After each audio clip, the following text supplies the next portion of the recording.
দোলের দিনে অশুভ ছায়া। ৩রা মার্চ হতে চলেছে বছরের একমাত্র পূর্ণগ্রাস চন্দ্রগ্রহণ। ভুলেও করবেন না এই কাজগুলো, না হলে পড়বেন বিপদে। হ্যাঁ, ঠিকই শুনছেন, দোলের আনন্দে মাঝে পড়ছে চন্দ্রগ্রহণ। আকাশে দেখা যাবে ব্লাড মুন। ৩রা মার্চ 2026 পূর্ণিমার দিন পৃথিবী আসবে সূর্য আর চাঁদের মাঝখানে, আর তখনই চাঁদের ওপর পড়বে পৃথিবীর ছায়া। বিকেল 3:21 শুরু হবে গ্রহণ, চলবে সন্ধে 6:46 পর্যন্ত। কিন্তু তারও আগে শুরু হচ্ছে অশুভ সময় সূতককাল। সূতককাল শুরু সকাল 9:39, শেষ হবে সন্ধে 6:46, অর্থাৎ প্রায় 9 ঘন্টা সতর্কতা।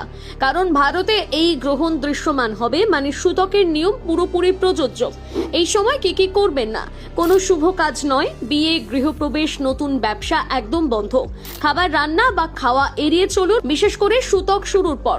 মন্দিরের দরজা বন্ধ রাখুন, মূর্তি স্পর্শ নয়। গর্ভবতী মহিলাদের ঘরের বাইরে না যাওয়ার পরামর্শ।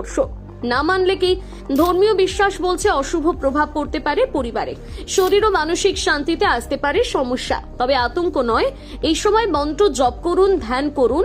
গ্রহণ শেষ হলে স্নান করে দান করুন। আরেকটি গুরুত্বপূর্ণ তথ্য, এই চন্দ্রগ্রহণ চোখে দেখা সম্পূর্ণ নিরাপদ, কোনো বিশেষ যন্ত্রের দরকার নেই।